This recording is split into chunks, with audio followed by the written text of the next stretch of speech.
Hey Sacramento Fire, Doc Mackey here, coming at you for the January 2025 MCD. Shooting this in a studio that happens to be right next door to where you are. It's in my office. I just want to give a special acknowledgement to Matt Barnick for helping me design this studio. There's a lot of people who went into the work to get this done.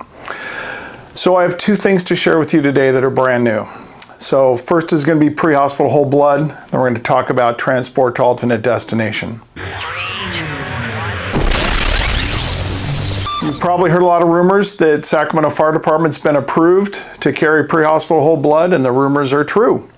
There are a handful of departments at the state of California and the county have approved to carry pre-hospital whole blood. As you can imagine, there's a lot of pieces that go together to get this off the ground. The first one was equipment, and we have our equipment, which is amazing. So I want to acknowledge Captain Randy Browning and UASI for the grant that allowed us to be able to purchase this equipment. So when we get the blood into the field, the blood will be carried in this unit right here. This is from a company called Delta Ice. And this unit is designed to keep the blood at a perfect temperature under 6 degrees Celsius and above 2 degrees Celsius for 24 hours. On the inside, it's got a cooling device that sits on the inside, and the temperatures are recorded every minute and sent to the cloud through this device on the outside. So the blood bank will be able to monitor the blood even if the blood is not actually in the blood bank, and we'll be able to know what the blood temperature is, because if we don't end up using the blood, we want to be able to return it to the blood bank for use. Which brings me to the blood bank. Who is the blood bank? So UC Davis has joined with us and partnered to be able to provide this blood. They're very gracious and kind to be able to do that for us. We have up to 8 of these units that will be in the field at any one time. But when they originally deploy, they will only be in certain places throughout the city because we're going to do a slow rollout.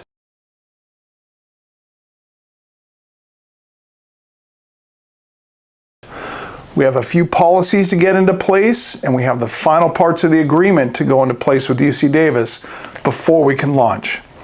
Sitting in front of you here is something you probably have never seen before, but this is blood tubing.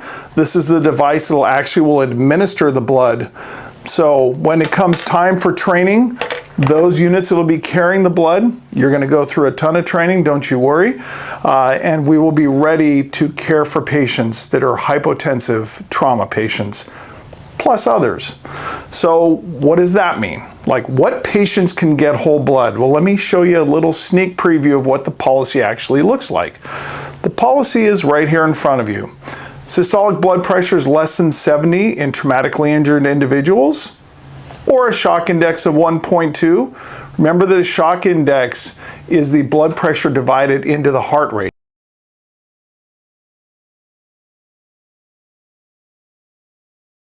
So a blood pressure of 100 and a heart rate of 100 is a shock index of 1, right? But if your heart rate's 120 and your systolic blood pressure is 100, that's a shock index of 1.2. In a traumatically injured patient, that will be enough to give whole blood. And then also a witnessed traumatic arrest, something that happened in front of you where you saw the arrest happen in a traumatically injured individual. Now, I did give you a little hint. Traumatically injured individuals are the ones who will receive the whole blood.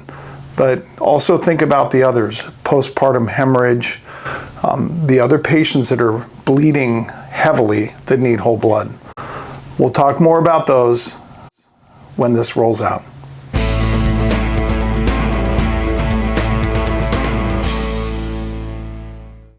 All right, let's take a transition now to transport to alternate destination. Something else you've probably heard a lot of rumors about.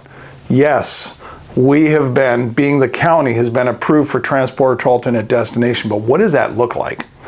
So these are patients who are intoxicated or have isolated psychiatric issues. Those patients can be transported to alternate destinations, but how? When? So there is training, as you would expect. Dr. Ken and I have put together about 4.5 hours of online training that you'll be able to do at your own pace and your own time. When you complete the training, you'll be able to go to the county, sit for an examination, and get your accreditation to be able to do transport to alternate destination. This is not by department or even by battalion. This is by paramedic. So each and every paramedic that participates in the program has to go through this level of training. It is going to take a while to get there, as you can imagine, but we are going to get there. We want to get the right patient to the right location at the right time. A lot of these patients, as you know, don't need to go to an emergency department. They can be serviced just as well in a sobering center or directly into a psychiatric facility. Now, for the final part of this video, I'm going to show you the criteria on screen here of medical clearance for both mental health patients and also for our intoxicated patients. You'll notice that the two of them are very, very similar. And lo and behold, they are also very similar to our 50-50 policy, which allows you to take patients to the waiting room. So Dr. Can was very thoughtful about this and didn't want to have multiple algorithms running through your head at the same time. And so he's made all of these vital signs and all of these criteria very similar. But there will also be reminders and useful tools for you to use in the field once you complete the training. So we're growing. We're expanding. We're bringing new things to you, and we're expanding the level of service that Sacramento Fire is going to be able to deliver to the community. I'm excited to be part of it. I hope you're excited to be part of it. So stay tuned. There's definitely more coming, and we'll see you when I get back.